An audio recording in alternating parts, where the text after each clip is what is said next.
Oh, qué hermoso. Qué bien.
Entonces llegaste allá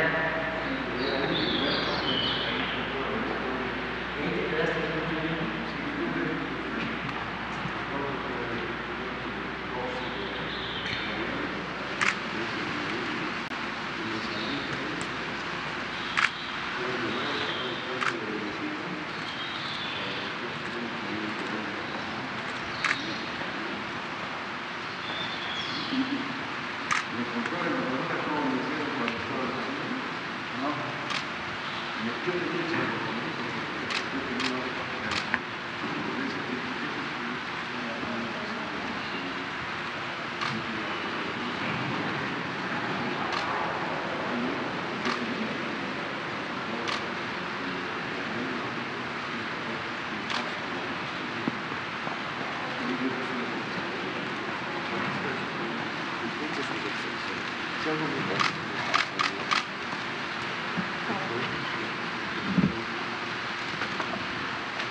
Espérate.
Bueno, este día es especial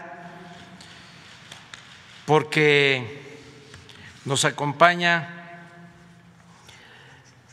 Luis Alberto Arce Catacora, presidente del Estado Plurinacional de Bolivia. El presidente Arce es nuestro amigo, compañero, hermano.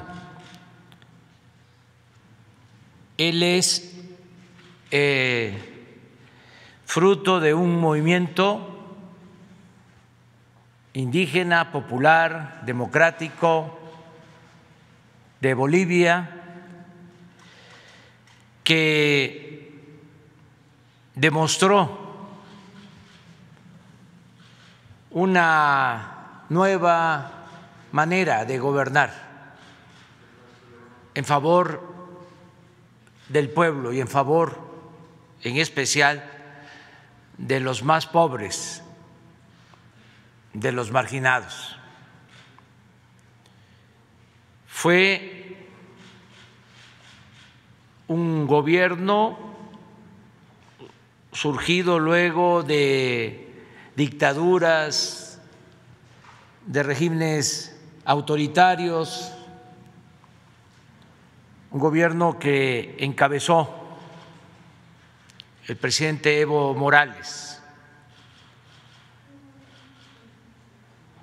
un gobierno exitoso. Por más de una década, Bolivia creció más que en ningún otro país en el continente americano. Recuperaron sus recursos naturales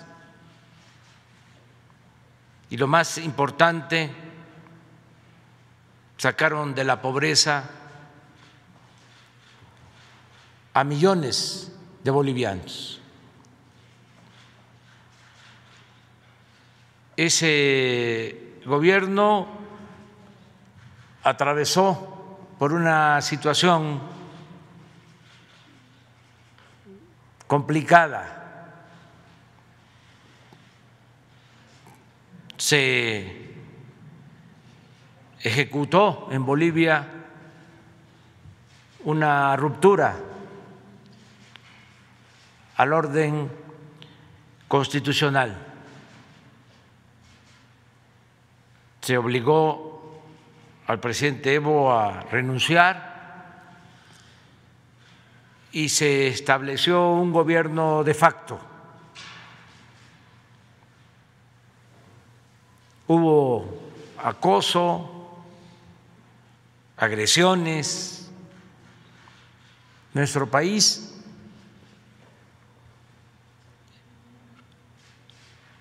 recurrió a su tradición de solidaridad y de aplicación al derecho de asilo. Se ofreció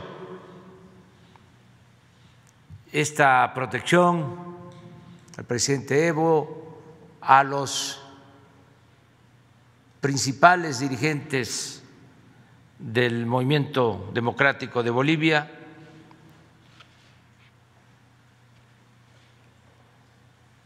Se optó por resolver el problema, la crisis de Bolivia, por la vía democrática, a pesar de el acoso, de la polarización. El pueblo de Bolivia resolvió el conflicto de manera democrática, y yo diría ejemplar, porque en muy poco tiempo se restableció la legalidad y la gente salió a votar, y desde la primera vuelta ganó la presidencia Luis Alberto Arce Catacora, presidente del Estado Plurinacional de Bolivia, que actualmente nos acompaña. Lo invitamos porque mañana en Champotón, Campeche, en el marco de los festejos y celebraciones por los 200 años de nuestra independencia, se va a llevar a cabo un homenaje mañana en Champotón, Campeche, a la resistencia de los pueblos indígenas. Y nos da mucho gusto tener aquí al presidente Arce. Invitamos porque ellos representan la dignidad de todo un pueblo que lucha por la justicia, por las libertades, por la democracia y por hacer valer la soberanía de los pueblos y de las naciones. Bienvenido, presidente. Y vamos a pedirle que tome la palabra, que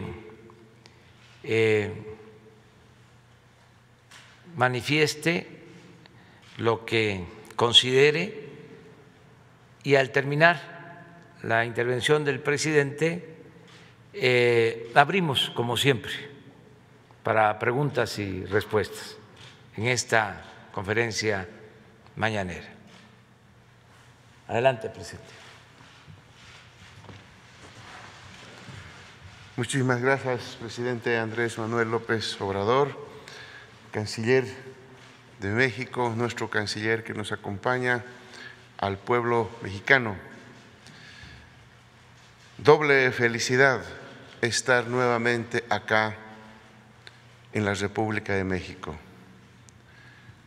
Primero, por la invitación que nos hizo el presidente Manuel López Obrador para participar de la actividad que mencionaba cuando me antecedía la palabra.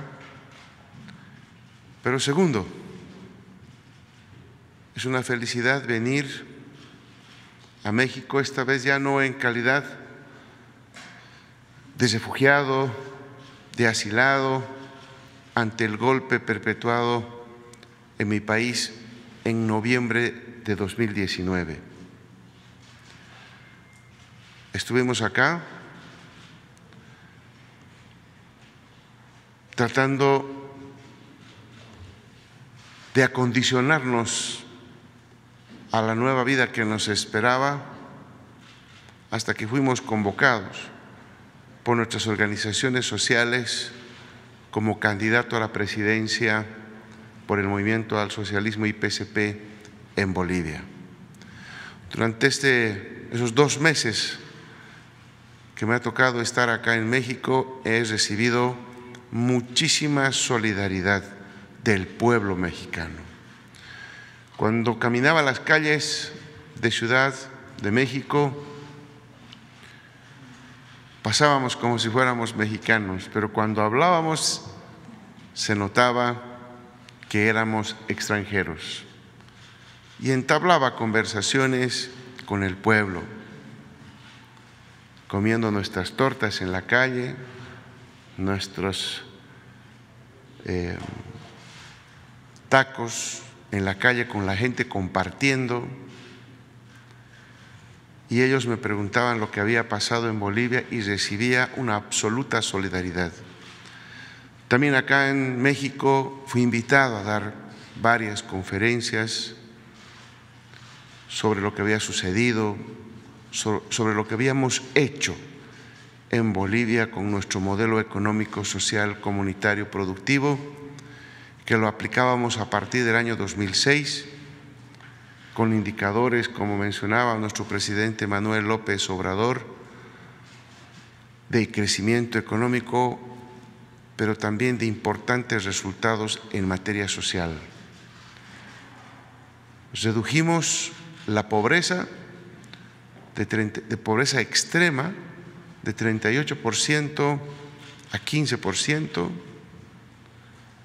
Redujimos el índice de Gini, que mide la desigualdad, que juntamente con Brasil hacia el año 2005 era Bolivia uno de los países más concentradores del ingreso en pocas manos, con un indicador de 0,60, y lo bajamos a 0,48, es decir, en la región siendo de los últimos en tener el indicador más concentrador en realidad de ingreso en pocas manos. Pasamos a ser la quinta economía, el quinto país mejor distribuido el ingreso. aumentamos la esperanza de vida en esos 14 años de nuestro gobierno. En Sudamérica, por ejemplo, Brasil, que es el que nos seguía en el aumento de esperanza de vida, lo hizo en cerca de 3 años, en ese periodo, 2006-2019, y nosotros habíamos reducido, o más bien, habíamos incrementado la esperanza de vida en 10 años durante todo ese tiempo. Los indicadores sociales eran muy buenos, la economía crecía y vino el golpe de Estado que nos dejó lamentablemente un país quebrado, un país técnicamente destrozado y que hoy nos toca reconstruir. Cuando volvimos a Bolivia, llegando del avión, todo lo contrario de lo que habíamos recibido acá en México. Acá en México, llegando el avión, en el avión, recibimos la solidaridad del gobierno mexicano, del pueblo mexicano. Solidaridad que nunca nos vamos a olvidar. Solidaridad que nosotros siempre vamos a mantener en un lugarcito especial en nuestros corazones, todos quienes hemos sufrido esa persecución política. Llegando al país decía todo lo contrario. Ni siquiera yo había hecho migración en mi país, ya estaba la policía esperándome con una citatoria. No se respetaron ahí debidos procesos, no se respetaron ahí derechos humanos. Y gracias al apoyo del pueblo boliviano, a la conciencia del pueblo boliviano, recuperamos la patria para los bolivianos, recuperamos la democracia para los bolivianos en las urnas el pasado mes de octubre de 2020. Por eso, presidente Manuel López Obrador, para mí particularmente es doble alegría estar acá, poder compartir con usted la celebración de esa importante batalla, pero también para mí es simbólico venir al país que me cobijó, al país que se solidarizó con nuestro proceso de cambio en Bolivia y que hoy venimos a decirle, presidente Manuel López Obrador, recuperamos nuestra democracia, recuperamos nuestro proceso en Bolivia. Muchísimas gracias.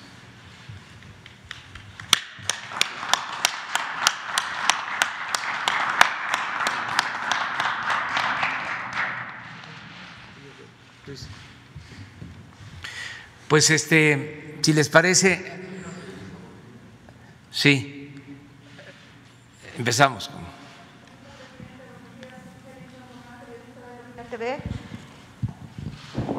¿Cómo está, presidente? Buenos días. Buenos días. Soy periodista de Bolivia TV de Bolivia.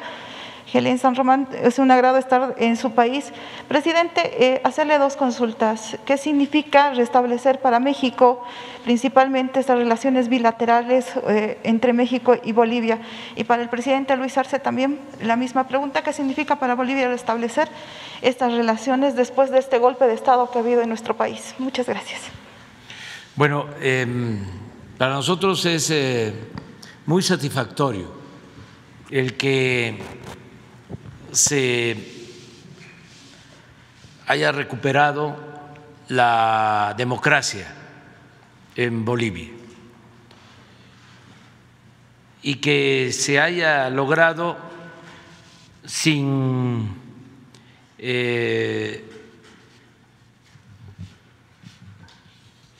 mucha violencia.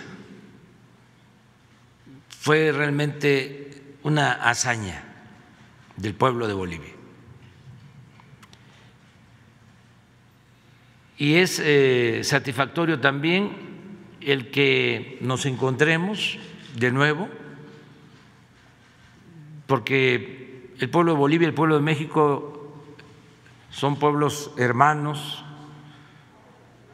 pertenecemos a nuestra América y tenemos los mismos propósitos de justicia, de libertad, de desterrar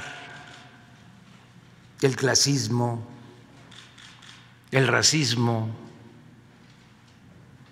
de hacer valer la igualdad y de reafirmar nuestra soberanía. Por eso celebramos la visita del presidente Arce.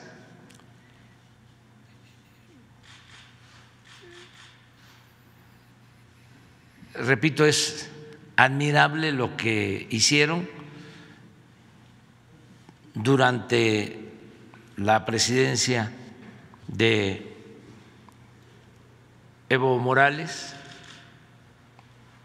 en estos 3 indicadores: crecimiento económico, ejemplar,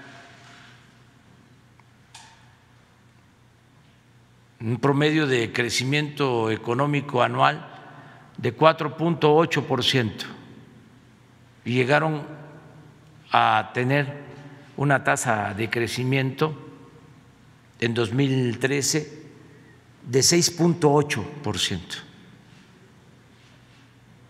Además, crecimiento económico sostenido. Lo segundo,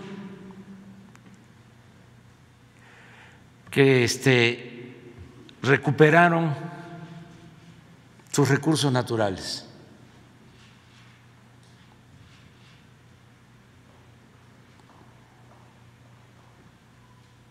No dejaron de participar las empresas nacionales, extranjeras, pero el Estado de Bolivia manejó la renta, las utilidades que produjeron esas actividades económicas.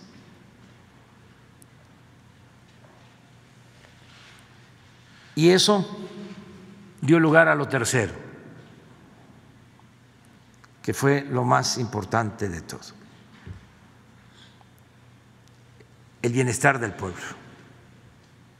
Toda esa renta que antes se iba al extranjero o se quedaba en unas cuantas manos, toda esa riqueza que se acumulaba en beneficio de una minoría, se distribuyó con justicia, y eso produjo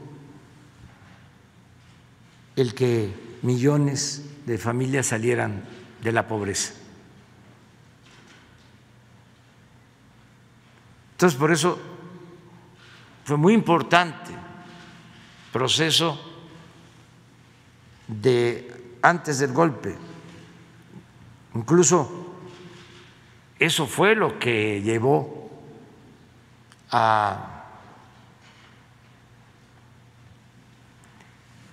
esta grave violación que significó el que una minoría se impusiera por la fuerza. Recuerdo en esos días lo que pintaban en las casas de los dirigentes, de los servidores públicos, en las oficinas, consignas racistas, una vergüenza.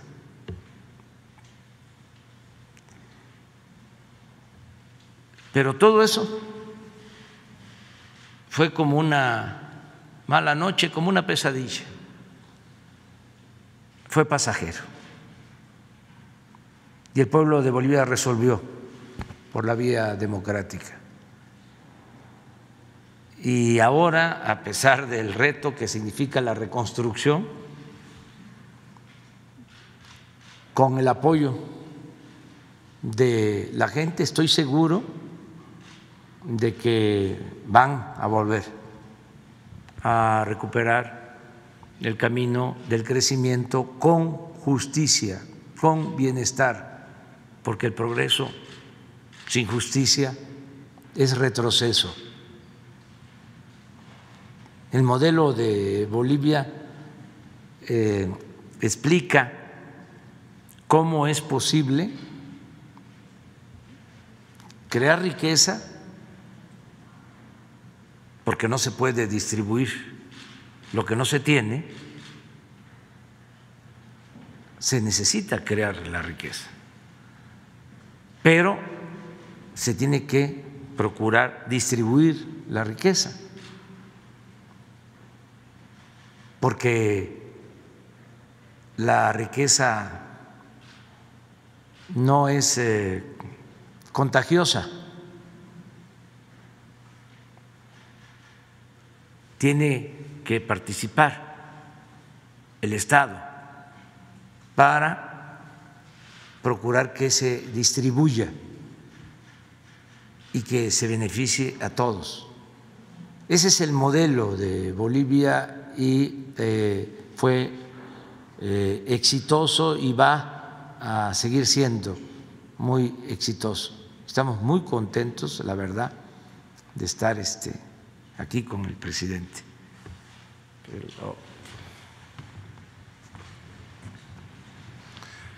Muchas gracias. Bueno, para nosotros primero estar acá presentes significa restablecer nuestras relaciones entre países. Lamentablemente, por la actitud del gobierno de facto anterior, nuestras relaciones con México y otros países como la China, como Argentina, en fin, se vieron absolutamente disminuidas. A tal punto que nuestra embajadora, que nos ayudó tanto cuando estuvimos allá en momentos tan complicados, especialmente para mi persona cuando yo salía del país, donde pese a tener un salvoconducto, la instrucción era que Luis Alberto Arce Catacora no salga del país, teniendo el salvoconducto firmado por el propio gobierno de facto. Tuve que atravesar una serie de improperios, abusos de la policía boliviana en el aeropuerto de El Alto. Y seguramente por eso a nuestra embajadora, pues, de México allá en Bolivia la tenían en la mira y la llamaban, como ustedes han visto en la prensa, en cada momento a la Cancillería de ese momento del gobierno de facto. Esas relaciones de dos países hermanos que tienen mucho en común, que tienen mucho para poder trabajar en común, se mermaron por un tema absolutamente ideológico político por parte del gobierno de facto. Y para nosotros estar acá es dar el impulso y reivindicar todo el trabajo que hizo la diplomacia mexicana en nuestro país, recuperar esa hermandad entre ambos pueblos, donde tenemos muchísimos temas en que conversar. Somos muy parecidos, bolivianos y mexicanos. Tenemos muchas cosas en común que podemos trabajar, pero eso se hace con diálogo, eso se hace abriendo las puertas. Y por eso cuando nuestro presidente Manuel López Obrador nos invitó, inmediatamente dijimos que sí, porque es una muy buena oportunidad para impulsar nuevamente las relaciones entre dos países hermanos.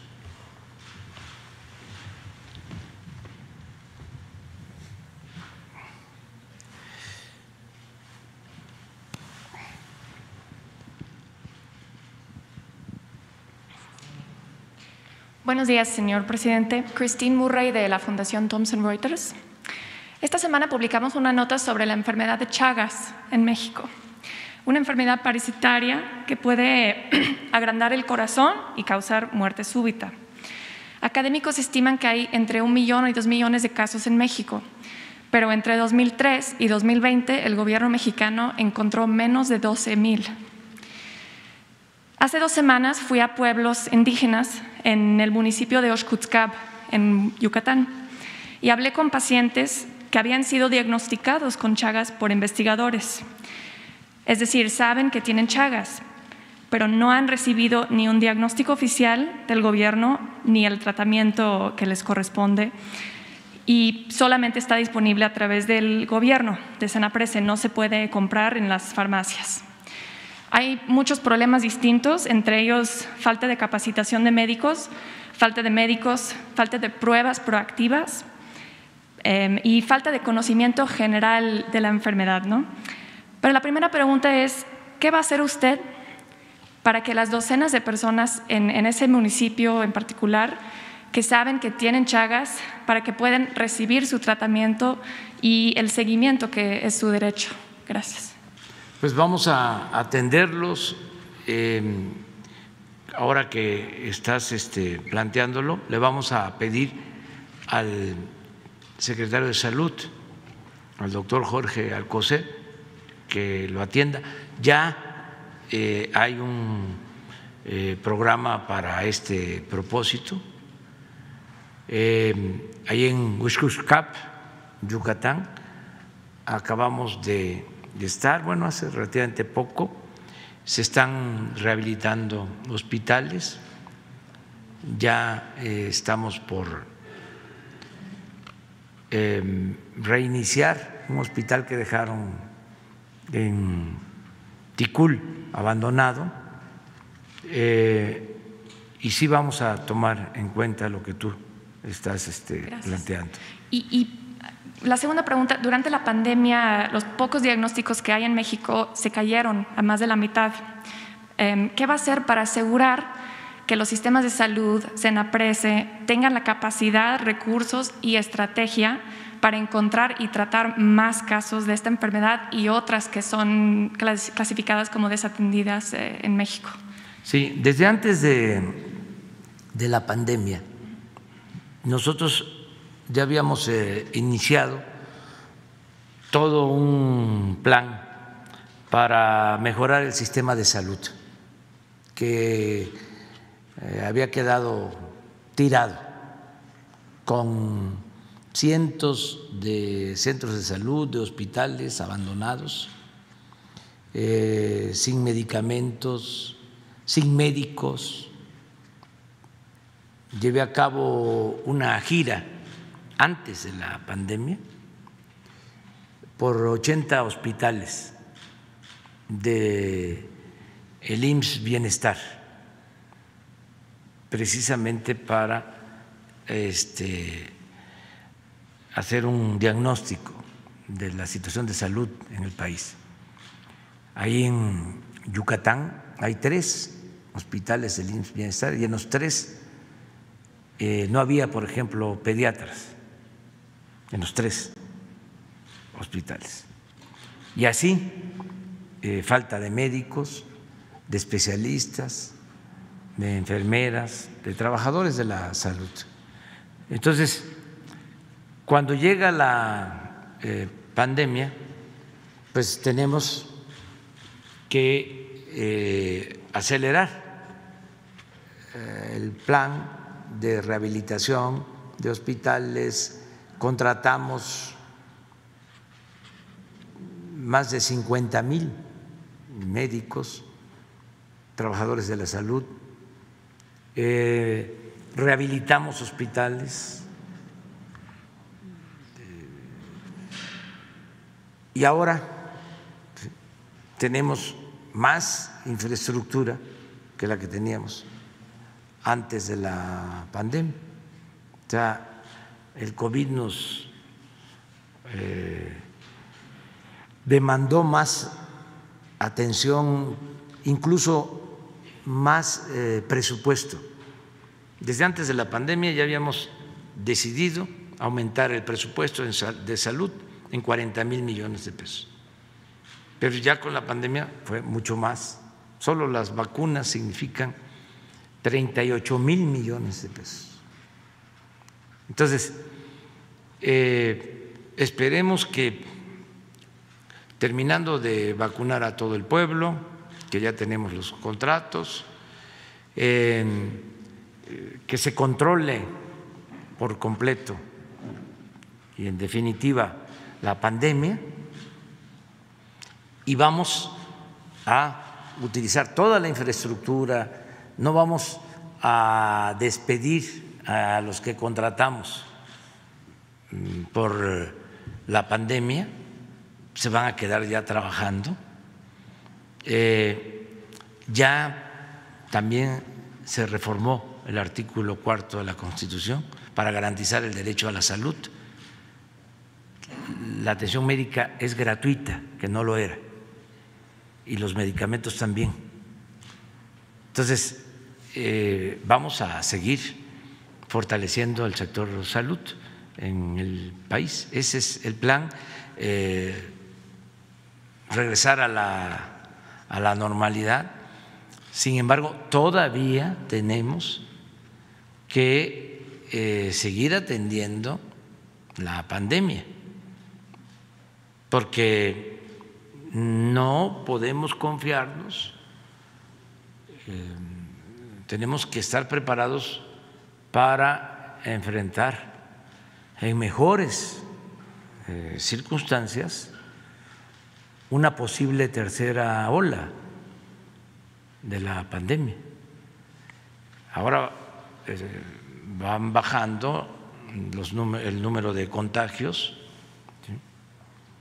Pero tenemos que apurarnos para vacunar, de modo que si hay un rebrote,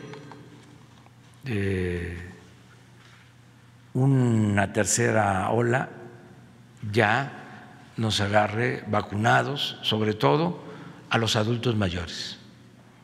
Hoy en la mañana precisamente ya tomamos la decisión de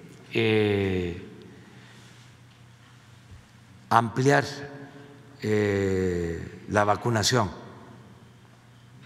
Va a intervenir la Secretaría de Marina, la Secretaría de la Defensa, todo el personal médico para vacunar a más personas en estos días. Vamos a incrementar el número de vacunados diarios. Tenemos alrededor de 4 millones de vacunas disponibles y les vamos a aplicar pronto. Y también el secretario Marcelo Ebrard me ha informado que a finales de esta semana, el domingo o lunes, nos envían de Estados Unidos 2.700.000 dosis de la vacuna AstraZeneca y también la vamos a aplicar. Entonces, que terminemos de proteger a nuestra gente con la pandemia y seguir adelante en el plan de garantizar la atención médica a todos los que lo requieren. Muy bien. De Bolivia ya no hay otra. Bueno.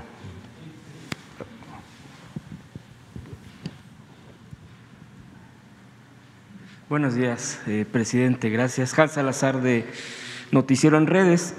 Pues aprovechando, por supuesto, la visita del presidente boliviano, preguntar, a propósito de las vacunas, el avance que se tiene en nuestro país y que se ha ido acrecentando, ¿hay posibilidad en un futuro inmediato apoyar, ver hacia América Latina, como lo ha hecho, como lo ha dicho más bien en otras ocasiones, particularmente a Bolivia, para poder ver este apoyo y preguntar, por supuesto, al presidente, si me permite, el presidente boliviano, Luis Arce, cómo van en el avance de la aplicación de las vacunas, qué plan tienen, y aprovechando, pues, preguntar, de acuerdo al crecimiento de Bolivia en estos años que usted ya ha mencionado, ¿qué recomendaciones le daría a México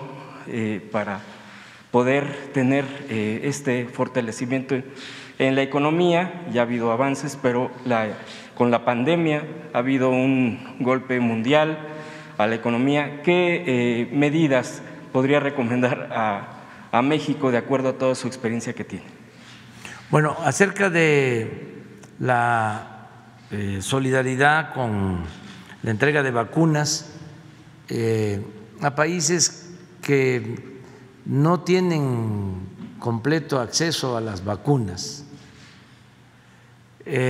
Nosotros presentamos en la ONU una resolución que fue aprobada casi por unanimidad para evitar el acaparamiento de las vacunas y que todos los pueblos, todas las naciones contaran con vacunas.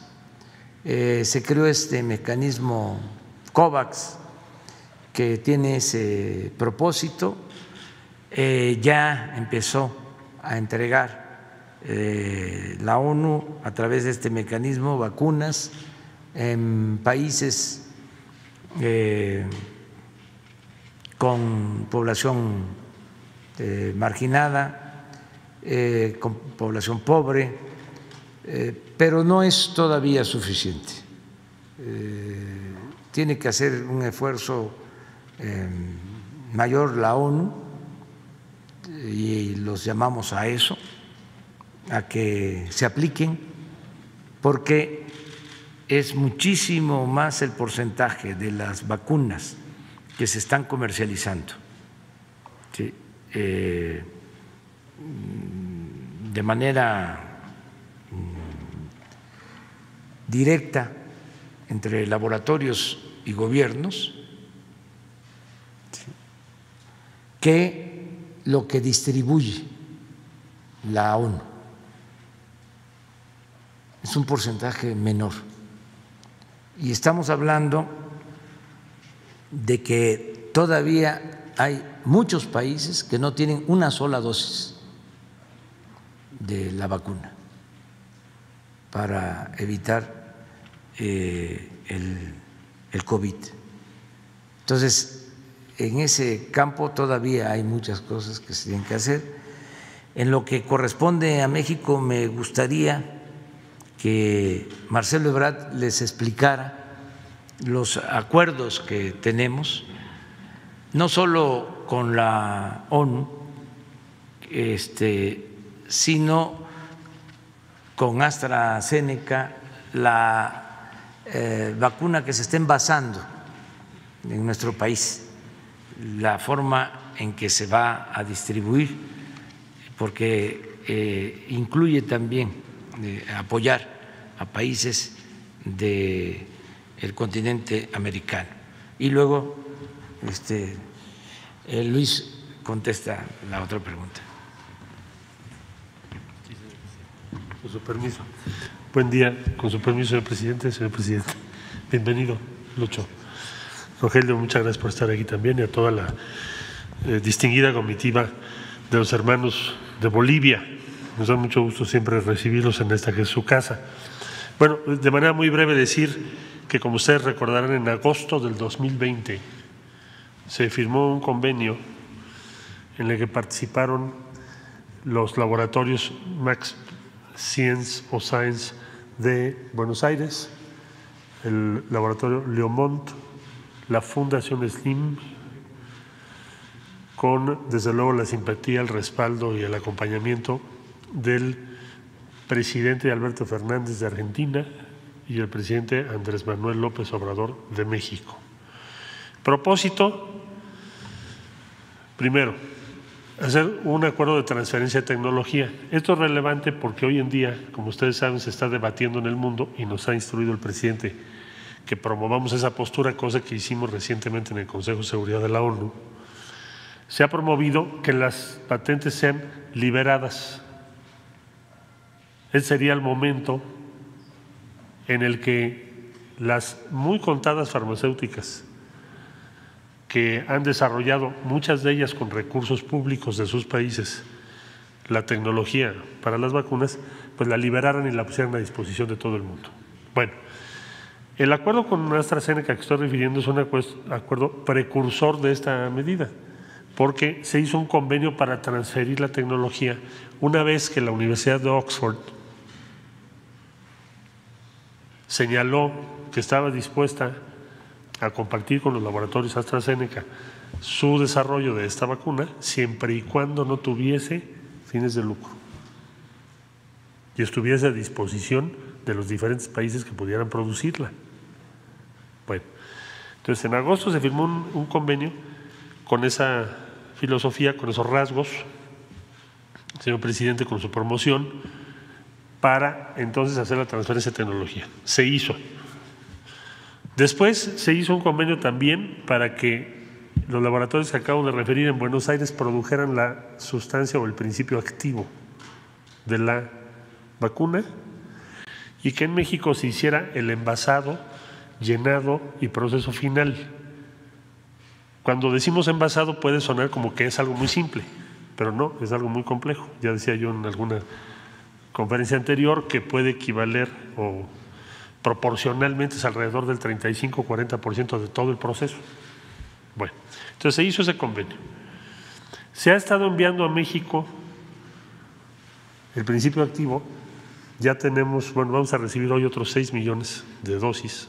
En total tendríamos ya 18 millones de dosis en los laboratorios Leomont, de acuerdo a ese convenio, y están ya en el proceso para terminar y empezar la distribución para México y toda América Latina, los que tienen contratos, todos los países que tienen contratos o pedidos, a partir de la tercera semana de abril, una vez que han sido completados todos los procedimientos. La síntesis de todos esos procedimientos tienen que ver con seguridad y confiabilidad de lo que se está haciendo. Pero entonces, desde un principio, México, así como Argentina, tomaron la decisión de facilitar y promover el acceso de toda América Latina y el Caribe a esta vacuna. Con otras vacunas lo hemos propuesto, con otras empresas, pero ahora la única con la que estamos produciendo también en México es CanSino, y CanSino también está en la disposición y tiene acuerdos con varios países de América Latina. Y celebro que así sea. Entonces, hay que predicar con el ejemplo y México siempre ha estado preocupado, como ya lo dijo el presidente, de garantizar el acceso universal. Urgimos a COVAX para que vaya más a prisa. Ha señalado el señor presidente aquí que hay 67 países del mundo que no tienen una sola vacuna. Hay 10 países del mundo que tienen más del 70% de las vacunas. Y que eso no es justo. Y que si en esta hora que estamos enfrentando la pandemia, en la que solo podemos salir adelante si todos tenemos acceso, si en esta hora las instituciones multilaterales no son capaces de garantizarlo, pues entonces ¿en cuál? Es ahora que hay que hacerlo. Pero en fin, en síntesis, con AstraZeneca estamos ya muy cerca, como lo acabo de decir, de que se distribuya a toda América Latina, lo cual va a ser un gran paso para América Latina y el Caribe, de que sí podemos actuar juntos, sí podemos resolver este tipo de retos tan importantes y sí podemos garantizar que nuestros pueblos tengan acceso a lo que tienen derecho. Es cuanto, señor presidente.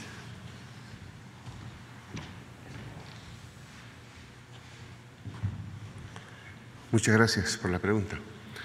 Bueno, primero empezar diciendo que cuando ingresamos al gobierno no se había suscrito ningún contrato de compra de vacunas. Nosotros ya desde mucho más antes habíamos iniciado contactos con la República Popular China, con Rusia para poder acceder a las vacunas. Y tuvimos que reaccionar muy rápidamente. Ingresamos, como lo explicaba el canciller acá de México, al sistema COVAX, pero el sistema COVAX a Bolivia le cubría solo una pequeña parte de la población. Así que nosotros inmediatamente tomamos contacto con los proveedores de la vacuna Sputnik V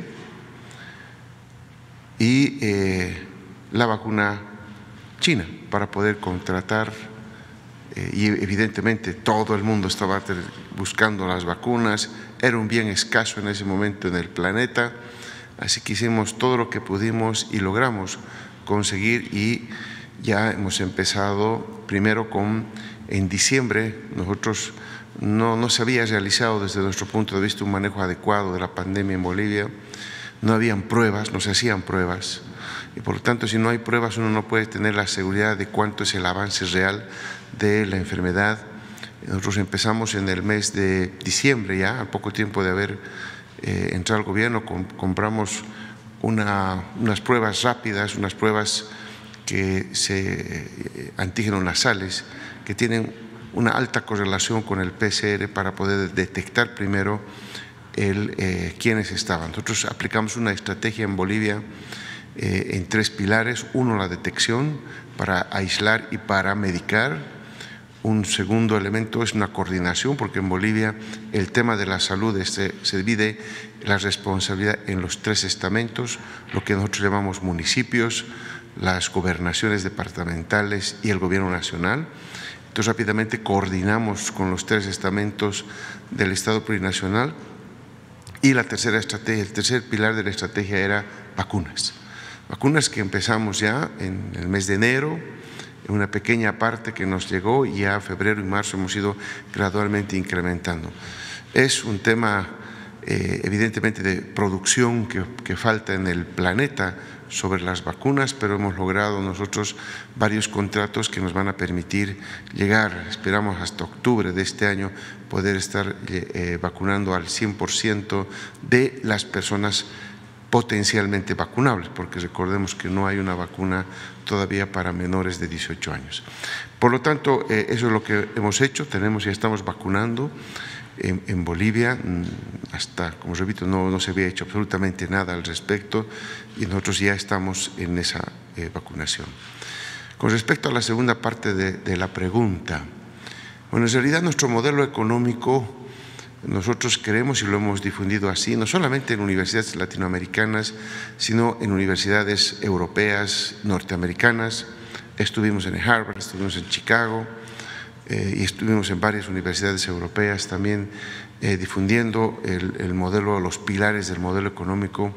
Y nosotros estamos convencidos de que un país que tiene recursos naturales, un país que tiene potencial de generación de excedente económico, la clave de eso es la apropiación por parte del Estado del excedente económico y la redistribución en la población. La clave, que nosotros lo hemos comprobado, la hipótesis nuestra de trabajo hacia el año 2005, cuando todavía no estábamos en gobierno, donde planteamos al pueblo boliviano la opción del modelo económico nuestro frente al viejo modelo neoliberal, era pues básicamente generar excedentes económicos, que en lugar de que el mercado sea el mecanismo de asignación, sea el Estado. ¿Y por qué el Estado? Porque se tenía que hacer una labor fundamental. El modelo neoliberal normalmente y en todo lugar hemos visto que genera concentración de ingreso en pocas manos. Es parte de la lógica del propio modelo económico neoliberal. Lo que nosotros tenemos que hacer, por lo tanto, somos la antítesis de ello, es la redistribución del ingreso. Y esa redistribución del ingreso no la va a hacer el mercado, lo hace el Estado. Por lo tanto, en nuestro modelo económico se genera el excedente económico, viene del gas, viene de la electricidad, viene de la minería, en fin, y eso el Estado se apropia del excedente y lo redistribuye entre la población con políticas redistributivas que llamamos nosotros los bonos, ¿no? Que son transferencias condicionadas que el Estado hace a la población. Nosotros debemos ser ahora el tercero o quinto país ya que tiene una renta universal, una pensión universal.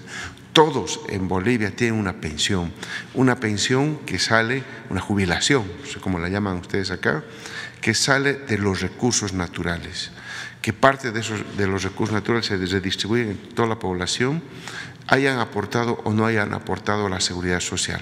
Por lo tanto, los que tienen seguridad social se benefician doblemente, pero aquellos que fundamentalmente en el área rural, nuestros hermanos campesinos que trabajan en el campo, los trabajadores gremiales, que nosotros los llamamos así, a la gente que vende en los mercados y que no tiene un empleo, no tiene ingreso fijo, cuando termina su vida útil no tiene ninguna pensión.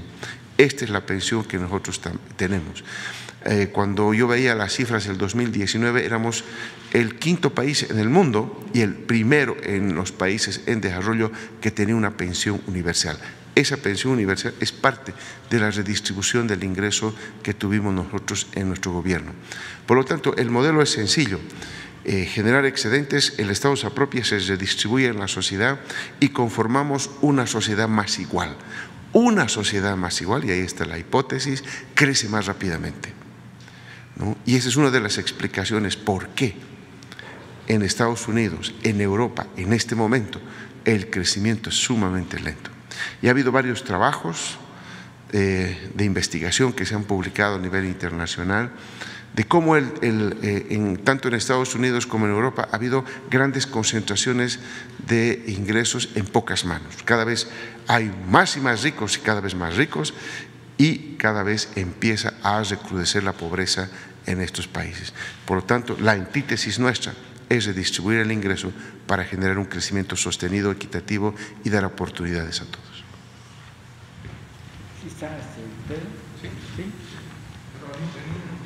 Bueno. Presidente, finalmente, ¿ven algún tipo de cooperación, nada más para complementar este tema, algún tipo de cooperación en el futuro inmediato, ya sea un acuerdo de cooperación económico, comercial o incluso en el tema de las mineras? Nosotros tenemos en este momento en el país, y aquí se ha tocado en la conferencia, el problema con las mineras en nuestro país, que bueno, pues han arrasado con el tema de medio ambiente, los trabajadores, en fin, muchas condiciones que se han tocado aquí. Ahí se pudiera tocar en este encuentro algo al respecto o incluso en un futuro por parte de equipos tanto de México como de Bolivia. Gracias. Sí, estamos hoy terminando la conferencia, vamos a convivir, vamos a desayunar y luego hay una reunión de trabajo bilateral para llevar a cabo una exploración, un análisis de los temas de cooperación en lo económico, en lo social, en lo cultural, para lograr un acuerdo inicial entre los dos países. Para eso tenemos la reunión el día de hoy.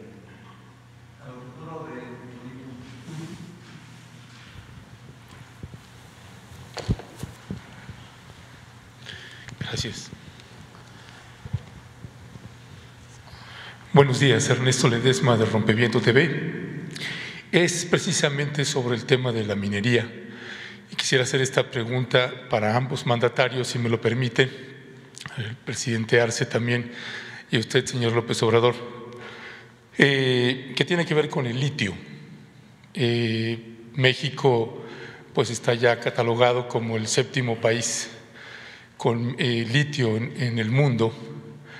Y el presidente López Obrador, desde que tomó posesión, pues ya impidió que se dieran más concesiones a mineras.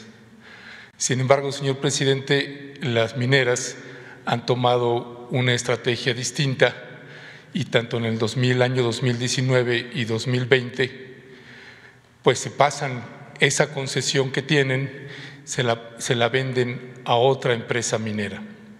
Les leo un pequeño fragmento de una investigación que hizo la doctora Violeta Núñez, que dice: en el 2019 la empresa Ganfeng Lithium, la mayor productora del mundo de litio, adquirió el 22.5% del proyecto Sonora Lithium de la empresa Bacanora Lithium, que es de Inglaterra, que tiene una concesión de más de 100,000 hectáreas en el estado de Sonora. En el 2020, Bacanora, en octubre de 2020, Bacanora vendió su participación del 50% a Deutsche Lithium, un proyecto de litio, y de ahí, a su vez, a Sindal Lithium.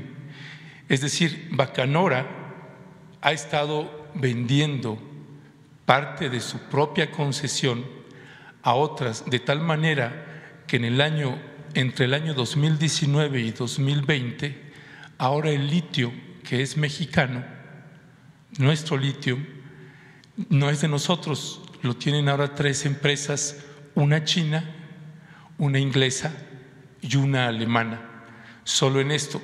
Es decir, que esta iniciativa que usted tomó de impedir que se dieran más concesiones, pues no está deteniendo que haya un saqueo indiscriminado con respecto del litio en nuestro país. El caso de Bolivia es un caso emblemático en el mundo porque ustedes nacionalizaron el litio y no solamente lo nacionalizaron, también están produciendo con el propio litio, es decir, lo están industrializando también.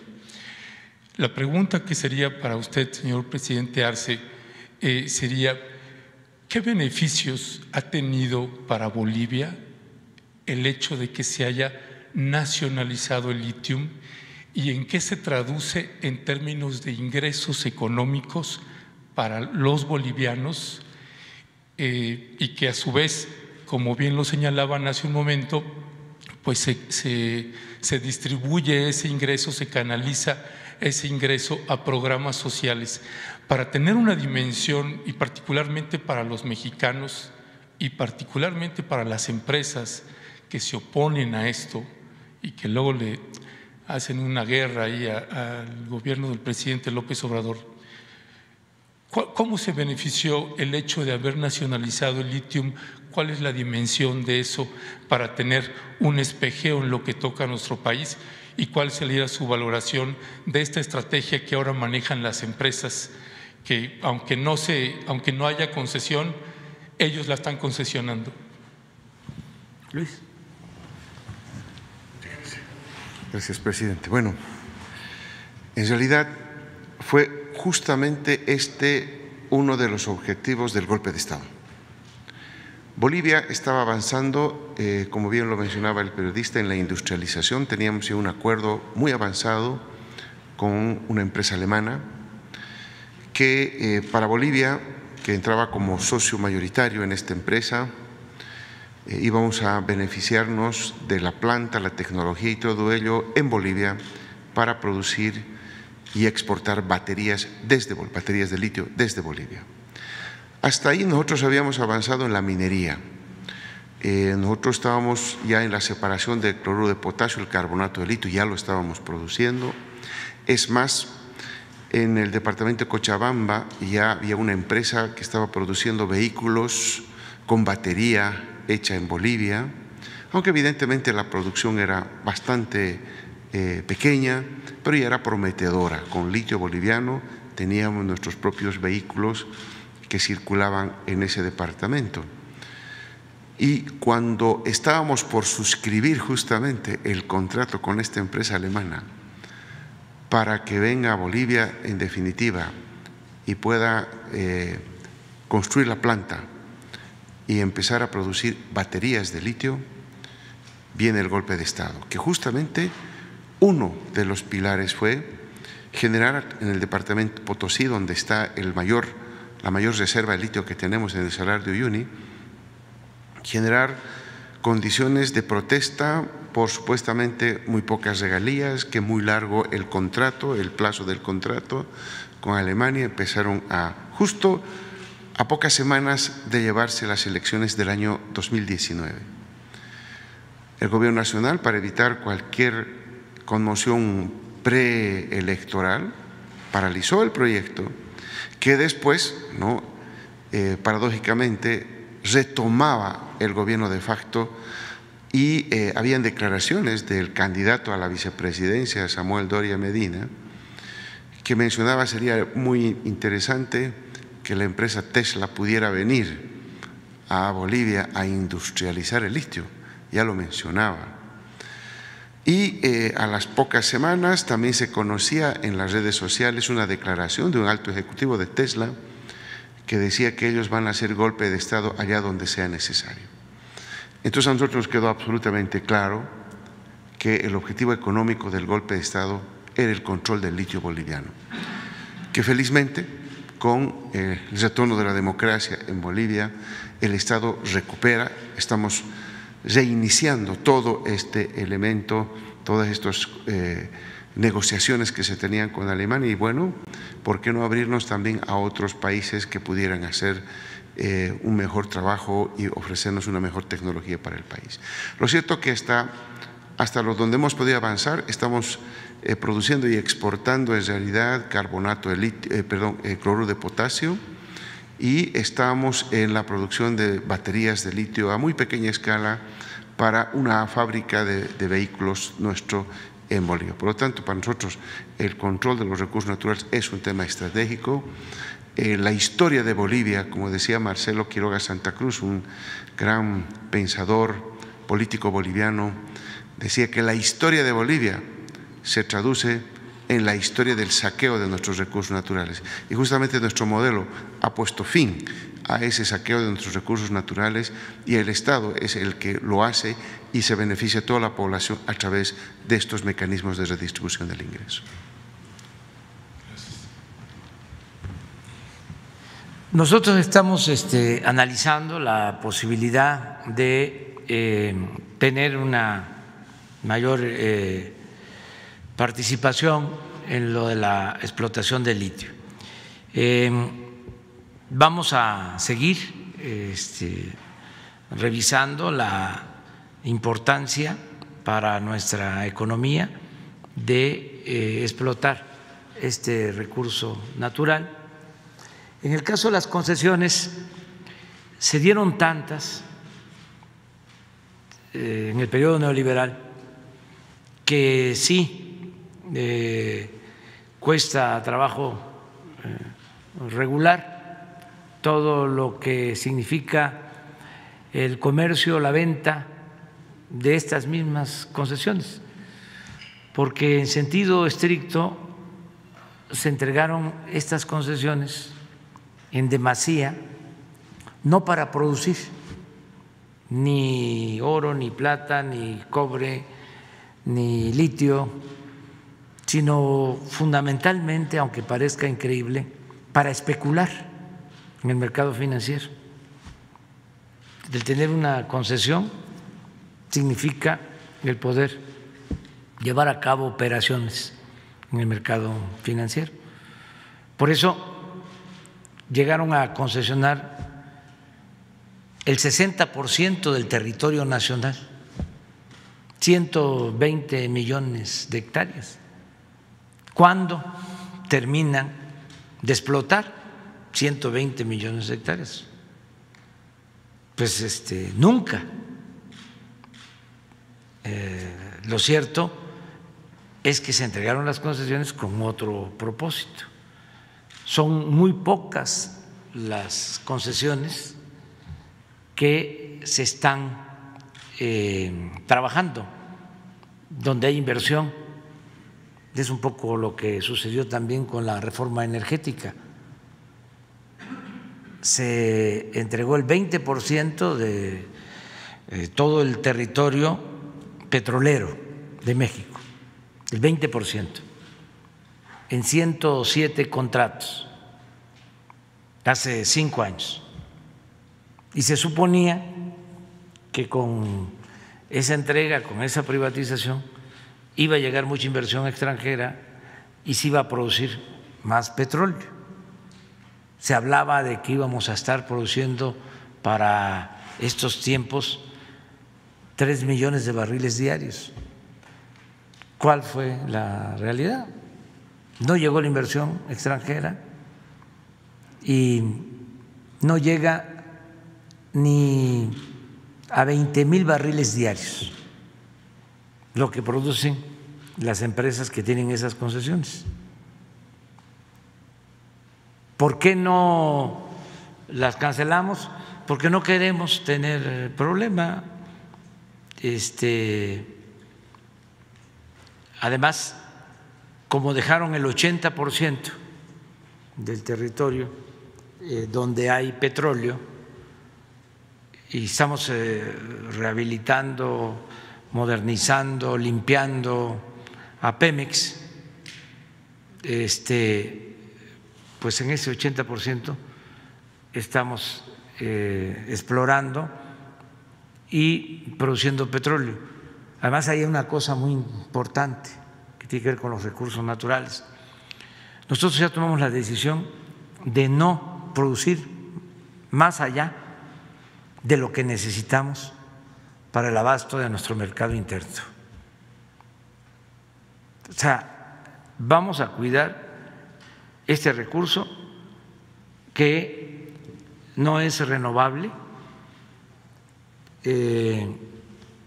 Vamos a conservarlo y a dejar la herencia a las nuevas generaciones, porque no es solo de nuestra generación, es de las que vienen. Entonces, no vamos a sobreexplotar.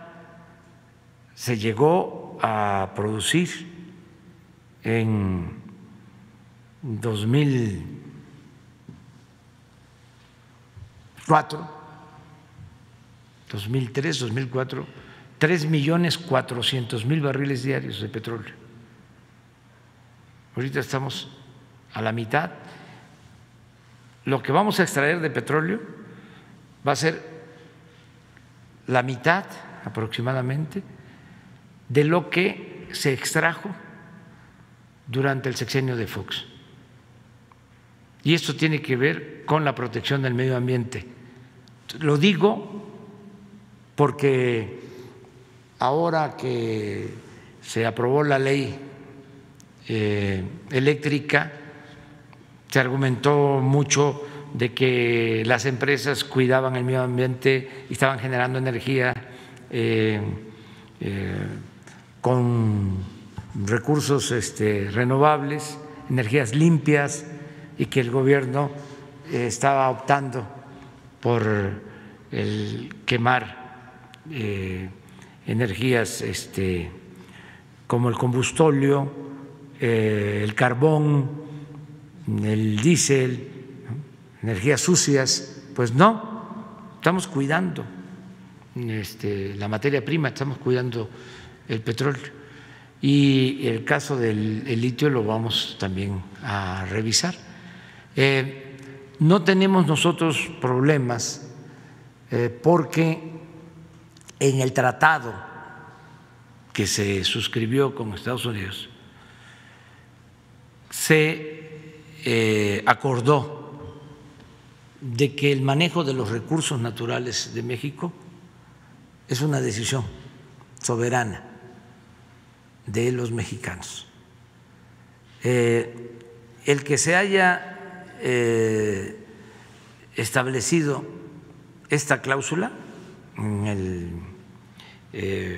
acuerdo, en el Tratado de Libre Comercio, llevó a una negociación tensa, difícil, de más de una semana de rupturas de las pláticas con el gobierno de Estados Unidos.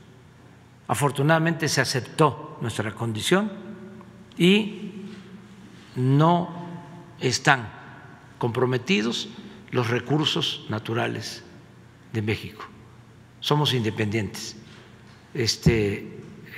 para hacer de esos recursos naturales lo que más convenga a nuestro país y a nuestro pueblo. Gracias, señor presidente. Antes de pasar sí, ¿va a pasar algo? Sí, ¿nos alcanza para? Sí, después. Sí, sí, para cerrar y antes de pasar a mi siguiente punto, es precisamente sobre la ley minera, que esta ley minera en la revisión textual de la ley minera que contraviene el artículo 27 constitucional. Pues también es posible derogar, suspender las concesiones, según señala el artículo 43, que dice: el derecho para realizar las obras y trabajos previstos por esta ley se suspenderán cuando estos pongan en peligro la vida o integridad física de los trabajadores o de los miembros de la comunidad, o causen o puedan causar daño a bienes de interés público, afectos a un servicio público o de propiedad privada.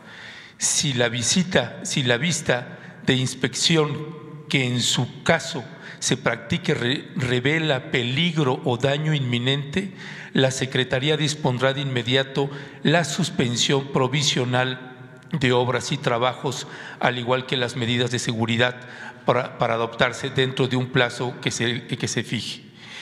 Hay varios artículos a partir del 43, 44 y 45 que es nada más una sugerencia que se pueda revisar, porque precisamente esta ley minera, si usted lo expone como ha expuesto otros temas, el artículo, por ejemplo, 6º, 13º y 19º de la ley minera, es decir, cómo afecta a nuestra nación, es un despojo a la nación esa ley minera.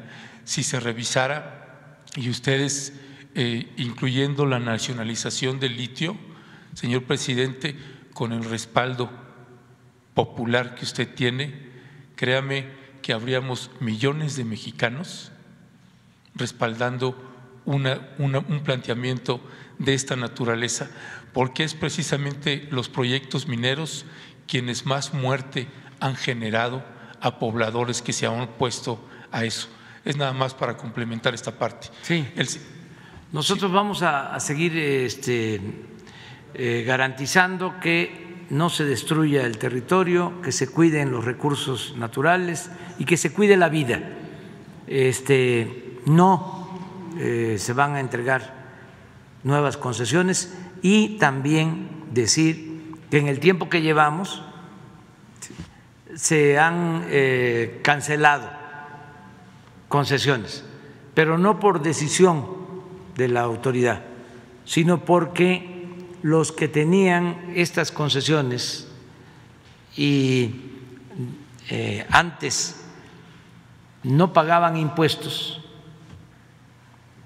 aunque la ley les demandaba que pagaran impuestos, siempre lograban que se les condonaran los impuestos. Como ahora ya no hay la condonación de impuestos porque está prohibido por la Constitución, que esa fue una de las reformas que se llevó a cabo, ahora ya, esas concesiones las están devolviendo y se están recuperando para la nación. Es un proceso que se ha venido dando desde que llegamos al gobierno. Ahora hay menos superficie concesionada porque, como no pueden evadir el pago de impuestos, prefieren entregar las concesiones. Pero ese es otro asunto. Muy bien, vamos al aeropuerto. Luis, aquí los lunes, martes y ahora están llegando vacunas y causan pues mucha satisfacción en el pueblo, porque es proteger a la gente, y ahora nos están llegando vacunas. Es el doctor Pedro Centeno. ¿Qué nos informas? Gracias, señor presidente. Buen día tenga usted. Saludo al presidente Luis Alberto Arce. Estamos aquí en el aeropuerto de la Ciudad de México, señor, recibiendo el embarque número 20, es el vuelo 34. Hoy en este lote que se ha observado usted, están llegando 170.625 vacunas de Pfizer y nos dan un total en el país de vacunas que han llegado de 9.758.845 vacunas para continuar con la vacunación en nuestro país. Es cuanto, señor presidente. Muchas gracias, Pedro. De modo que ya estamos por llegar a 10 millones de dosis. Así es, señor. Prácticamente mañana llega 1 millón de Sinovac y con eso estaremos rebasando los 10 millones, señor presidente. Muchas gracias, Pedro. Muchas gracias. A la orden, señor. Buen día. Esto es muy importante, el que sigan llegando las vacunas. Para información de Luis, nuestro invitado especial, presidente de Bolivia, hemos logrado buenos acuerdos con las farmacéuticas. Esta farmacéutica Pfizer ha cumplido con los compromisos, el contrato que suscribimos con ellos, se han portado bien. Solo 3 semanas suspendieron la entrega porque decidieron ampliar sus plantas, pero este laboratorio ha estado a la altura de las circunstancias, ha cumplido. Y también AstraZeneca y los gobiernos se han portado muy bien. Los gobiernos de la República Popular de China nos están ayudando. Junto con Pfizer son las 2 vacunas, ¿no?, que más han llegado.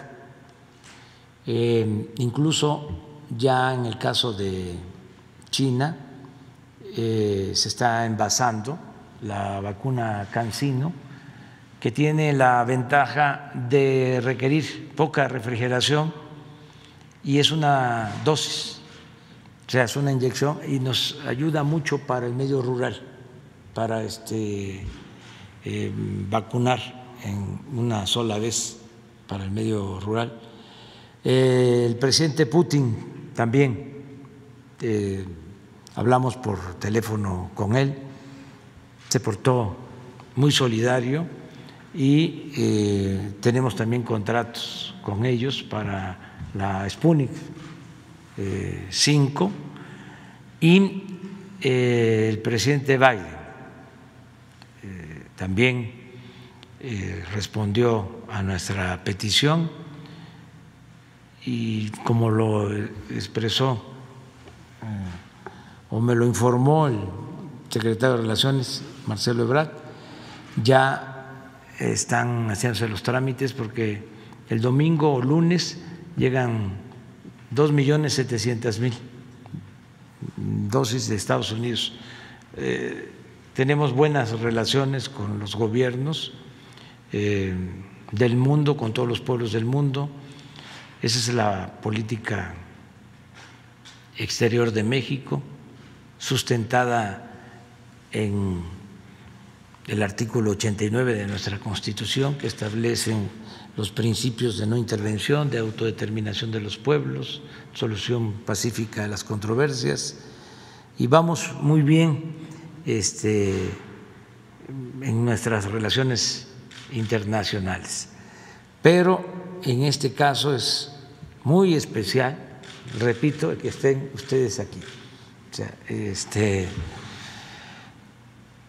se puede decir religiosamente que fue un milagro, se puede decir en lenguaje laico, que se trató de una hazaña del pueblo de Bolivia, el que estén ustedes aquí, presidente.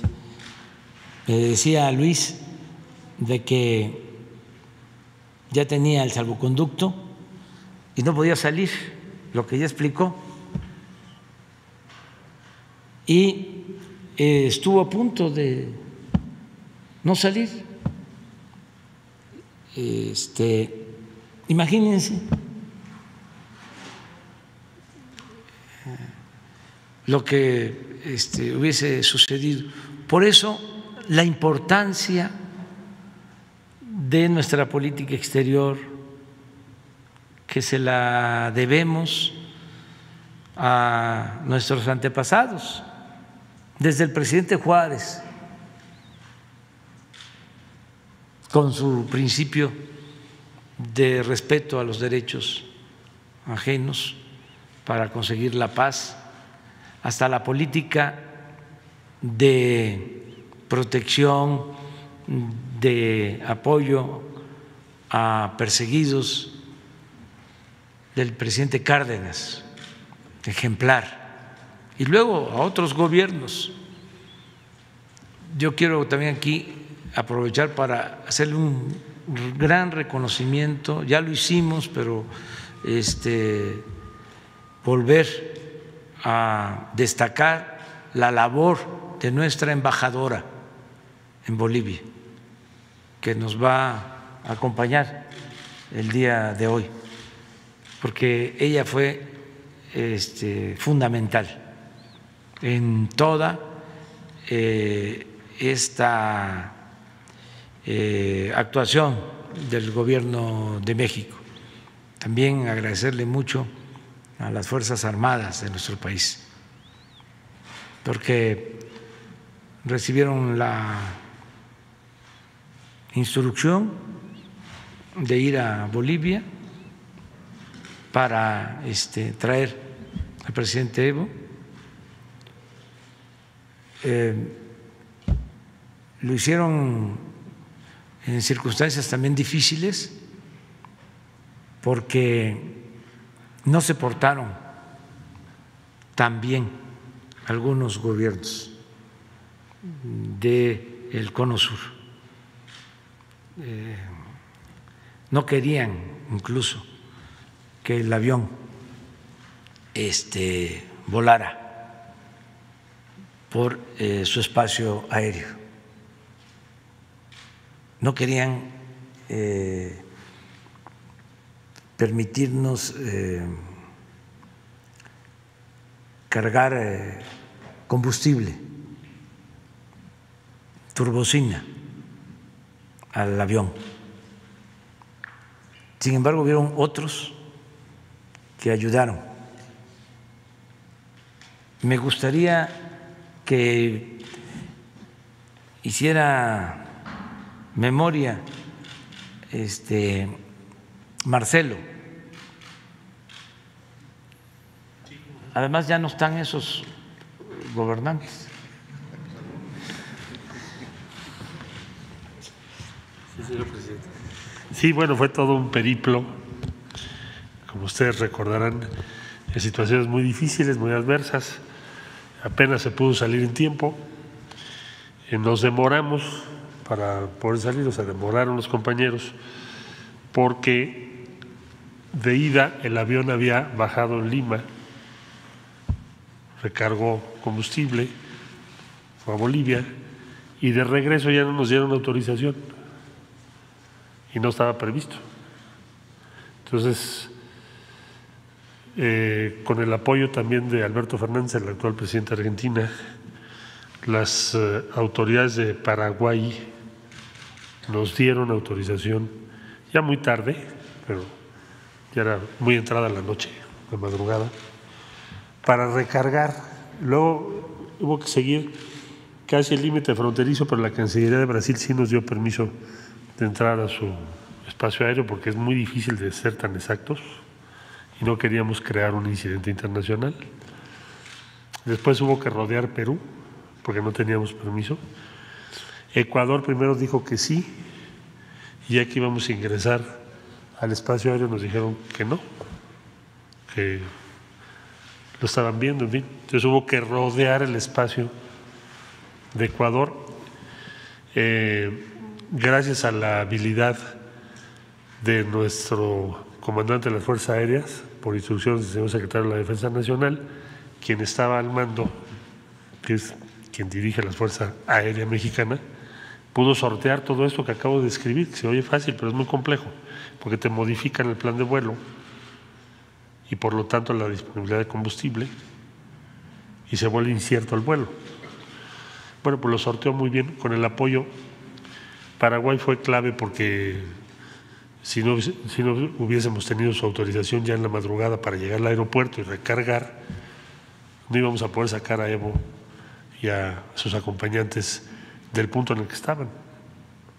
Un punto además muy incierto, porque de un momento a otro se esperaba que llegaran a privarlo de la libertad o algo peor todavía. Entonces, ese fue el periplo al que hace referencia el señor presidente, y ya posteriormente Ecuador ya no tuvimos dificultades en el resto de los países para que llegara a México el vuelo con Evo Morales, presidente Evo Morales en ese tiempo, a bordo. Ese fue es una crónica muy resumida de los hechos. Sí, el segundo tema tiene que ver con el poblado de Ayutla, Oaxaca, presidente. Tiene 3 años, más de 3 años y medio sin agua. Es un tema que incluso en agosto de 2019, cuando usted pasó por ahí, se abordó y el gobernador Murat dijo que en 2 días se resolvería el problema del agua. Se habló de un pozo que se les iba a dar para todo el poblado, pues evidentemente el poblado sigue sin agua, teniendo un manantial ahí. Se dice fácil, pero de pronto se normaliza. Es un pueblo indígena, 100% indígena, y se normaliza que pueblos indígenas puedan aguantar así sin agua. Ha pasado toda la pandemia sin agua y hasta el día de hoy siguen sin agua. Cuando han protestado, cuando estaba el fiscal anterior de Oaxaca, se les hacía campaña en redes, se les llamaba indígenas fifís por estar exigiendo el agua. Ahí en la protesta hubo 4 mujeres indígenas que fueron secuestradas y torturadas. Ni voy a decir de qué va ahí, pues no. Pero es un caso emblemático y tremendo. Y el gobernador Murat pues nada más dice, y simple y llanamente es un poblado que teniendo un manantial ahí, que como decía el gobernador Murat, es un manantial muy grande, capaz de abastecer de agua a todo Oaxaca, pues para ese pueblo indígena no hay agua y para esas mujeres que protestaron no hay justicia. ¿Qué tendría que pasar, presidente? ¿Cómo podría ser? Porque si usted tomara la decisión, ese pueblo podría tener agua. Y es el planteamiento en concreto sobre ese tema. Pues fíjate que yo tengo otros datos. También en esto, miren, para contextualizar, ¿sí? Porque tú planteas, es un pueblo, Ayutla, que no tiene agua, ¿sí? Y pones en del otro lado al gobierno. Pero lo que se tiene que decir es que es un problema entre 2 comunidades,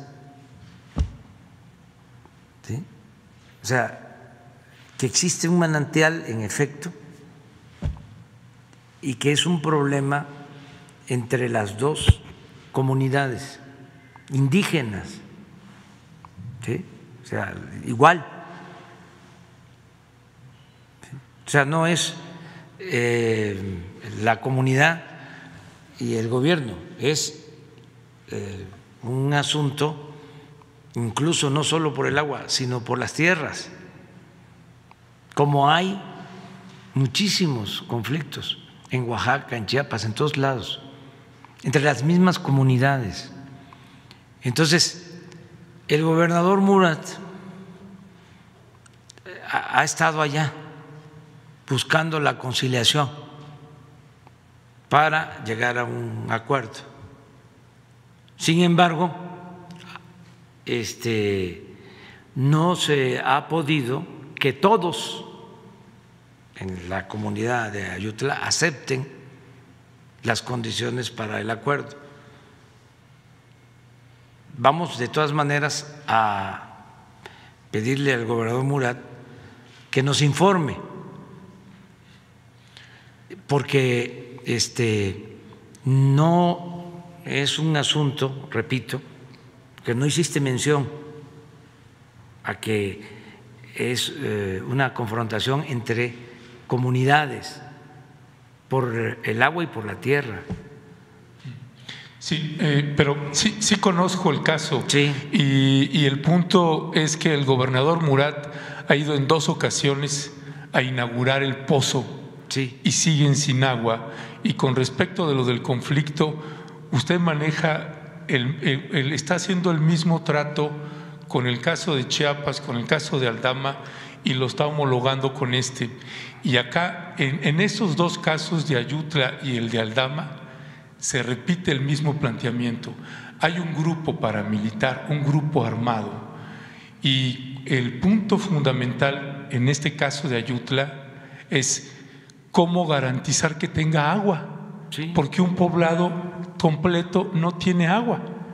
Y si usted me dice, bueno, pues es que es un conflicto intercomunitario, pues hay un grupo armado y el otro poblado no está armado, no hay confrontación, simple y llanamente detienen el agua. El punto es, entonces se van a quedar sin agua en Ayutla. No, hay que buscar la solución, pero no es un asunto maniqueo. Exacto. O sea, de buenos y de malos. No, o sea, no. Es un conflicto entre 2 comunidades que hay que buscar un acuerdo, ¿sí? Porque los otros no son malos, ¿sí? Tienen sus razones y hay que escuchar a todos. Estamos hablando, ¿sí?, de comunidades pobres, ¿sí? Ahí no hay caciques o oligarcas, ¿sí? No existen, ¿sí? Son comunidades que tienen las mismas características en lo económico, en lo social, ¿sí? Entonces, tenemos que buscar siempre la conciliación, ¿sí? Siempre la conciliación entre ellos. Y sí, el gobernador está haciendo todo lo que puede para resolver el problema. Y tengo incluso entendido que ya un número considerable de pobladores de Ayutla están aceptando llegar a un acuerdo, pero hay un grupo, ¿sí?, que no quiere que se arregle el asunto. ¿Quién le da esa información, presidente? Pues yo ando siempre en los pueblos. No, usted estuvo en el 2019 pasando por Ayutla. No, he estado constantemente, porque ahí estamos construyendo caminos y constantemente estoy allá. O sea, no me malinforman, Sí. no lo permito. Entonces, lo que yo sí creo, ¿sí?, es de que se tiene que buscar un acuerdo, pero tomar en cuenta todo lo que realmente sucede. Ya me estoy apoderando del micrófono. No te preocupes. Sí, mire, para eso es nada más es un tema que ahí necesitan agua, y la respuesta que usted está dando, desde mi punto de vista, ojalá me equivoque, es que va a pasar otro año sin agua. No. Ese poblado. Ya se está resolviendo. Y incluso ofrecemos que mañana, ¿sí?, vamos a presentarte un informe aquí, lo vamos a presentar a la gente. Gracias. O sea, pero ¿Mañana vas quiero de viaje? mañana en Campeche, ¿Pasar? y no en Campeche, porque hoy mismo, ¿sí?, le vamos a pedir un informe no solo al gobernador, sino al presidente municipal de Ayutla. ¿Podría ser el viernes aquí? Mejor para que yo pueda estar. Sí, sí, sí, pero nada más es el informe. Sí, sí, de acuerdo. Es factible, muchas gracias. Sí. El tercer tema, presidente, es el caso de ejecución extrajudicial. La ejecución extrajudicial, la primera en su gobierno, perpetrada por el ejército mexicano, hoy hace 9 meses en Nuevo Laredo, Tamaulipas. Hace 2 días se abordó aquí ese tema sobre una familia que está aquí acampando, el papá y la madre del joven que fue ejecutado y la primera desaparición forzada. Hay videos donde se ve el ejército, se publicaron el año pasado, obtuvimos los videos originales y obtuvimos también ya las fotografías del joven Damián que fue ejecutado por el ejército mexicano y está atado de los pies. Está golpeado, era un joven que había sido secuestrado y torturado. Están las imágenes audiovisuales y fotográficas. Esta familia lleva 1 mes de campamento aquí y nadie les atiende. No, sí se les ha atendido. La Fiscalía General de la República, la que está ubicada en Nuevo Laredo, se declaró incompetente y lo pasó para acá. Y acá, la Fiscalía de aquí lo vuelve a canalizar para allá. Me llamó la atención, presidente, que hace 2 días que se abordó ese tema, aquí estaba el secretario de la Defensa Nacional.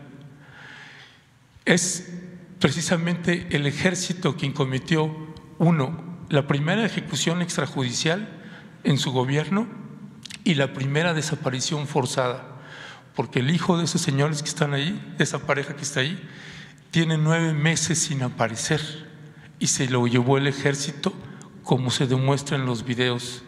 Y no, es audiovisualmente y no hay una respuesta para esa familia. Los tienen, el ejército dice, les dijeron del ejército que díganle a la Comisión Nacional de Derechos Humanos que nos mande un exhorto y nosotros respondemos. Y no hay respuesta de la Secretaría de la Defensa Nacional qué unidad militar de combate era, por ejemplo, ¿no? Sí, pero se va a informar sobre eso y tampoco comparto tu punto de vista, con todo respeto. Pero, Leti, ¿tú no tienes información de los que están? Sí, bueno, vamos a informar sobre eso, porque el día que estuvimos aquí, hace 2 días, yo pedí información, me dijeron de que se están atendiendo a los familiares. Tengo otra información. Lo único que quiero que quede claro es de que nosotros no permitimos la represión, no somos iguales, ¿sí?, a los gobiernos anteriores. Sí. La oficina del alto comisionado. Sí, no, pero los del alto comisionado, ¿sí?, quisieran equipararnos con los gobiernos anteriores. Nosotros no somos autoritarios, no somos represivos y el ejército mexicano está cuidando y protegiendo los derechos humanos. Entonces, no se trata, es la primera vez, no, pero no solo que es el único caso, no, es la primera vez que hay un señalamiento como el que estás haciendo tú. Por eso necesitamos aclararlo, ¿sí?, porque si hay algo que cuidamos es el que no se violen los derechos humanos. Entonces vamos a informar. El viernes va a estar aquí Alejandro Encinas, ¿sí?, con el informe correspondiente y videos y todo lo que tiene que ver con esto, para que la gente tenga la información general. En su caso, en su gobierno, la Secretaría de la Defensa actúa completamente distinta que como actúa antes. Es nada más, es el único caso. Pero aunque sea un solo caso, o sea, tenemos que esclarecerlo, porque no ha habido ninguna denuncia.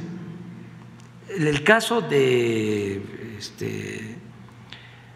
Laredo, de Nuevo Laredo, está en una investigación, se está tratando y se está revisando para ver si hubo un uso indebido de la fuerza, si se excedieron, pero está abierto el expediente sobre este asunto, pero vamos aquí el viernes a tratarlo porque es muy importante. O sea, en el gobierno, los gobiernos anteriores se permitieron las masacres, ¿sí? Y los defensores de derechos humanos de la sociedad civil o de la llamada sociedad civil, lo que antes se conocía como pueblo, se quedaron callados ante las masacres. Incluso los organismos de la ONU, defensores de derechos humanos, de la OEA, y ahora lo que le surge es tener pretextos o excusas para señalar de que somos iguales, y eso no. Miren, cuando estábamos en la lucha para la transformación de México,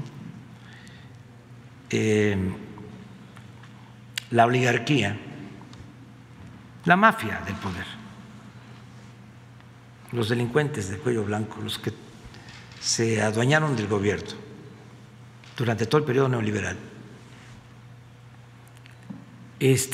fueron creando una corriente de pensamiento según la cual todos los políticos éramos lo mismo, un gran desprestigio para legisladores, para dirigentes políticos, todos son iguales, para que la gente no participara. Incluso grupos de izquierda que llamaban a no votar, porque todos éramos iguales. Eso fue lo que hizo el movimiento zapatista, hablando en plata. No protestaban con Fox, no protestaron con Calderón, no protestaron con Peña, y era no votar. ¿Para qué? Todos son lo mismo, todos son iguales. Afortunadamente, pues la gente piensa de otra forma, ¿sí? Y nosotros también nos dedicamos a decir no somos iguales, nosotros no somos corruptos. Yo llegué a decir en la campaña, me pueden llamar peje, pero no soy lagarto, no somos iguales. Entonces, ya en el gobierno, quienes no creían que se podía llevar a cabo una transformación por la vía pacífica y por la vía electoral, se quedaron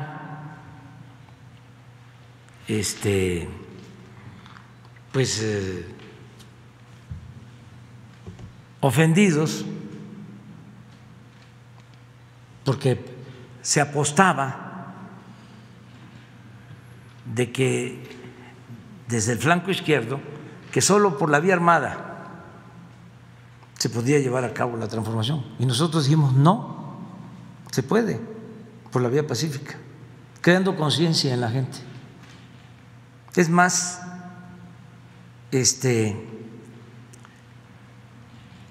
así se asegura de que no haya traiciones hacia adelante. Porque cuando se trata de un grupo, una vanguardia, ¿sí?, y no es la toma de conciencia de un pueblo entero, esa vanguardia se puede echar a perder, como ha sucedido en países donde incluso han habido movimientos armados, guerrillas, y han tomado el gobierno y han llegado y han hecho malas cosas y han generado una gran decepción en el pueblo. Después de muchos sacrificios y de pérdida de vidas humanas, nosotros apostamos a la vía pacífica y a llevar a cabo una revolución de las conciencias, y esto se logró. Entonces, quienes no pensaban de esa manera, que creían de que era posible otra vía, eso de buena fe, porque también había mucha manipulación, un poco lo que aquí mencionó Luis, que nosotros lo enfrentamos. Cuando se busca un acuerdo que es importante para la nación, de repente surgen organizaciones no gubernamentales, aparentemente independientes de la llamada sociedad civil, a oponerse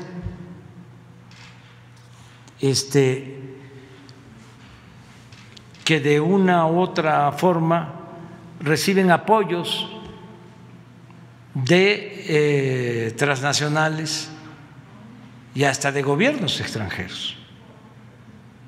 Entonces, no somos iguales. Nosotros vamos siempre a respetar los derechos humanos, y este caso, ¿sí?, porque pues yo no quiero pasar a la historia como un presidente que no quería que se violaran los derechos humanos, que sin embargo solo hubo un caso. No queremos ni un solo caso, porque no solo saquearon al país durante el periodo neoliberal, sino utilizaron, ¿sí?, la fuerza, declararon la guerra a la delincuencia organizada sin atender las causas que originaban la violencia, y hubieron masacres. Y aquí hablábamos de que en los periodos en que estuvo gobernando el conservadurismo, en los enfrentamientos eran más los muertos que los detenidos, porque remataban a los heridos. Eso nunca, jamás. Entonces, tú tienes todo el derecho, además tú eres una persona de buena fe, de plantear estas cosas, pero son para nosotros cuestiones fundamentales. Cuando comenzábamos el gobierno, me hizo una entrevista un grupo de La Jornada, que es para mí el mejor periódico de México, por lo que ha significado ese periódico en la defensa de los movimientos sociales, en defensa de los opositores. Ese es el periódico más vinculado a las causas sociales. Bueno, pero como es un periódico también plural y que tiene ahí a personas libres con todas las corrientes del pensamiento, de repente un buen periodista me dice, ¿por qué hay vuelos rasantes del ejército en las comunidades de Chiapas, en la zona zapatista? Espérate, ¿de dónde sacas eso? O sea, le aclaré. Sí, Luis Hernández, un buen periodista.